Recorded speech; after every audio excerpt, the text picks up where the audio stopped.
This podcast is part of the podcast series Avian in the Sacred Realm, and this is episode 5. Welcome to the deep dive. Today we're tackling, well, maybe the biggest mystery there is. Awareness. It's the thing that's most us, right? The constant backdrop to our lives. And yet, how we actually become conscious, that's still hotly debated. So our mission today is to look at some really cutting-edge stuff from cognitive neuroscience and see how it maps onto, these more ancient philosophical journeys of self-realization, looking for that common ground. It's a vital conversation. Because even just defining consciousness, well, psychologists find that slippery. We can start, maybe, with a working idea. Yeah. It's our awareness of ourselves and our environment. Simple enough, right? The ability to feel, to respond.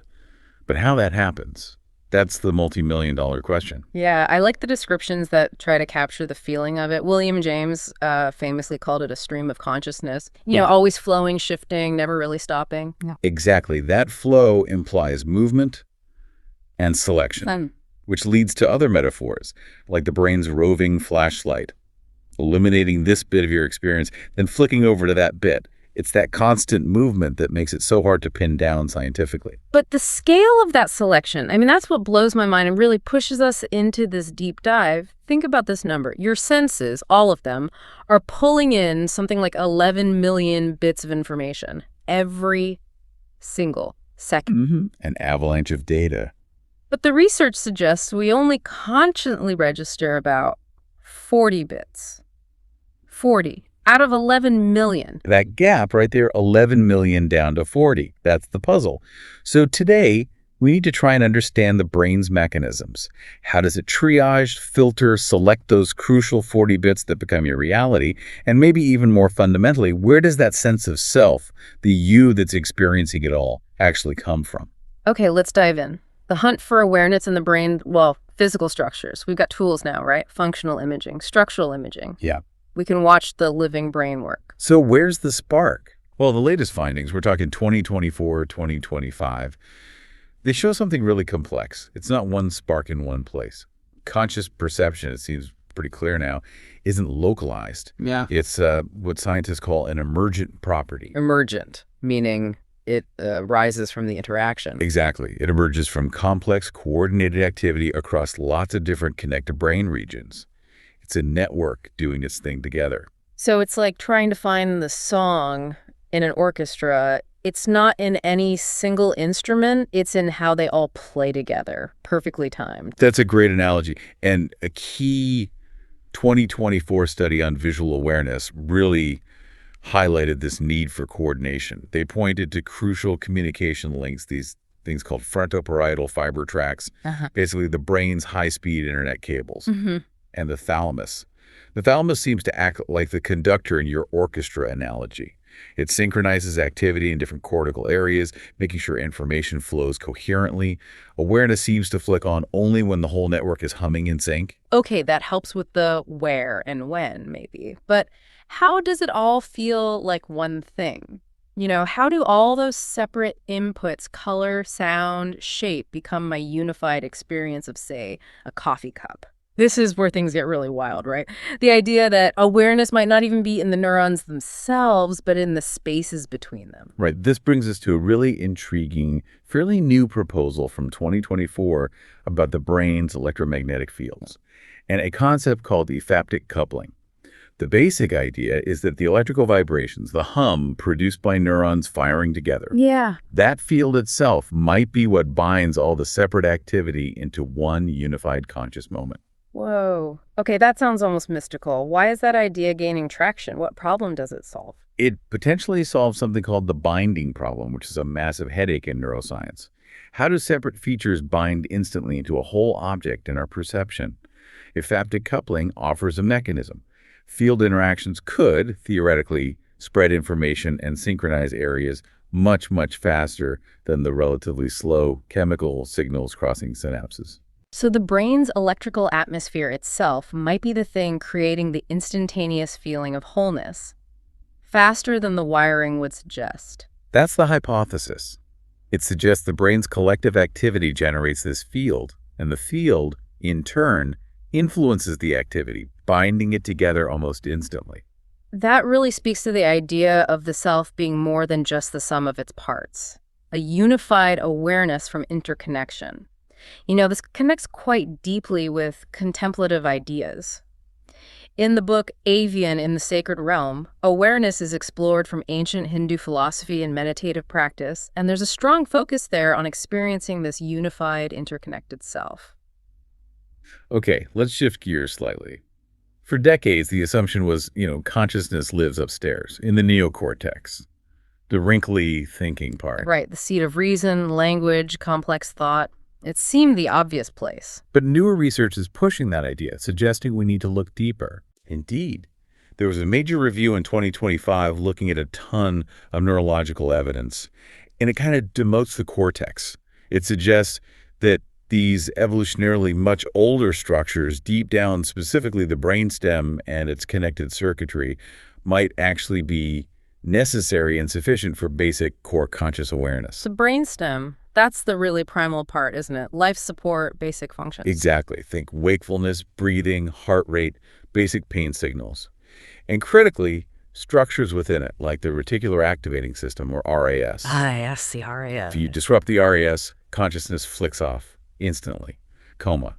Restore its function, and wakefulness returns. It looks like the master power switch. So the cortex isn't the generator of awareness, maybe just the elaborator, the part that adds the detail and the story. That's the emerging view.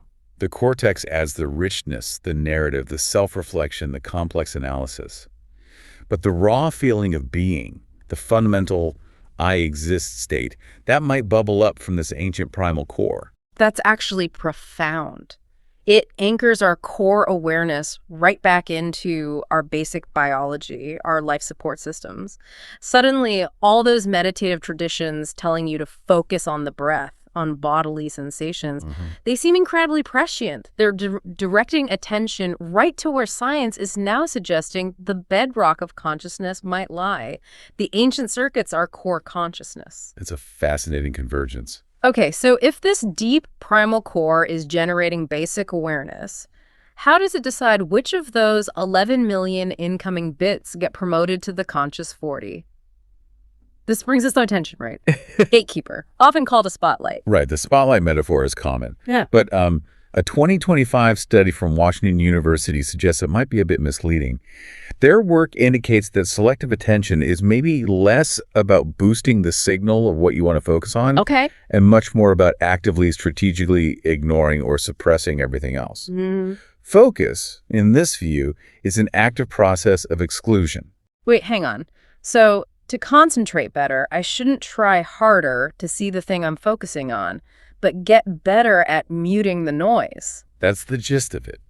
The researchers found participants learned to focus more effectively, not by amplifying the target, but by getting better at tuning out or filtering information that was irrelevant or distracting from previous experience, sharpening clarity by actively dampening the background. That really highlights the power of filtering. And it has a downside too, doesn't it? This whole idea of selective inattention. Absolutely. It explains everyday things, like how someone can be so focused on texting while driving, they genuinely don't see the cyclist right beside them. Their attention filter is actively excluding that information. Which leads to those famous psychological experiments, inattentional blindness. Exactly. The classic invisible gorilla or moonwalking bear experiment. You ask people to count basketball passes, and about half of them completely miss a person in a gorilla suit walking right through the middle of the scene. Because their attention is so locked onto the counting task. Their 40 bits are fully occupied by the task, so the gorilla, despite being obvious, just doesn't make it into their conscious awareness. It shows how fragile and limited our conscious window really is. Or change blindness, too. That bizarre thing where someone can be swapped out during a conversation and the other person doesn't even notice a change. Right. It shatters that feeling we have of taking in a rich, complete, continuous picture of the world. That feeling is largely an illusion, constructed by the brain filling in gaps based on expectations. So our conscious experience is quite curated then, filtered and constructed. Which brings us very neatly to thinking about the mind's own operating system, you could say. the dual ways it processes information, which really shapes our subjective sense of self. Ah, you mean the dual process model, System 1 and System 2. Precisely. System 1 is the star of the show most of the time. It's fast, automatic, intuitive, runs on instinct, pattern recognition. It's your autopilot. It handles the vast majority of our daily decisions and actions with minimal conscious effort, often using this kind of embodied predictive processing. Quick and usually pretty efficient. So System 1 is just doing its thing, and System 2, the conscious part, is more like the supervisor that steps in sometimes. That's a good way to put it. System 2 is slow, effortful, deliberate. It's your analytical mind, the part you engage for complex problems, logical reasoning, exercising self-control. It's the part that feels like you're making a conscious choice. Right. But the interplay and how much System 2 is really in charge versus just rationalizing what System 1 already decided, well, that's a deep philosophical rabbit hole about free will. And connecting this duality back to the subjective self, this resonates again with meditative perspectives, doesn't it? The idea of the ego, that constant narrative, the voice in the head commenting, judging, labeling, the self tied up with thoughts and stories. Meditative traditions often talk about this ego construct as something that can quiet down, even dissolve temporarily, ego death. And the idea is when that busy self-referential narrative subsides, Right. what's left, what becomes apparent, is often described as the observer self, this quiet, detached awareness that simply witnesses the flow of thoughts, feelings, sensations without getting tangled up in them. Now, the scientific parallel here is maybe the most mind-bending connection we've discussed. Research increasingly suggests that our deep-seated feeling that our mind is separate from our body, classic mind-body dualism, is probably, as some researchers put it, a delusional, albeit natural biases. It feels intuitively true that there's a me inside looking out through my eyes, separate from the machinery. But neuroscience suggests this feeling of a separate observer is itself a product of the machinery. It's an emergent property of the incredibly complex embodied brain. The brain generates the feeling of a distinct self or mind, but it's all arising from the integrated neurobiological processes. There isn't really a separate ghost in the machine. And yet that practice of disidentifying from the ego narrative and resting in that observer state is so central to many paths of self-realization. It is, and it highlights this fascinating convergence point. The idea of separating the observing self from the ego's narrative is central here.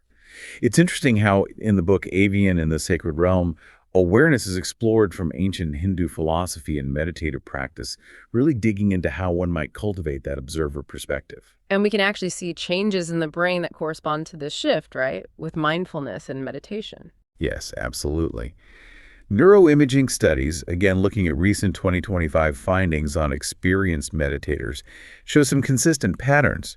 They tend to show increased synchronous activity in brain regions associated with sensory processing and perception. They seem more tuned in to the present moment's input. More embodied awareness. Exactly. And crucially, this is often paired with reduced activity in the frontal lobe networks, typically involved in executive control, and importantly, self-referential thought, the default mode network, often linked to mind-wandering and that egoic chatter. So meditation literally seems to train the brain to quiet down the mean story. And amplify the present moment, embodied experience, likely tapping into those deeper, more ancient circuits we talked about earlier. It looks like cultivating the observer self is a trainable neurological skill. Okay, let's try and pull these threads together for you, our listener. What have we found on this deep dive? Well, consciousness seems to be deeply embodied, dynamic. A symphony played by ancient brain stem structures and vast neural networks, maybe unified by the brain's own electrical field.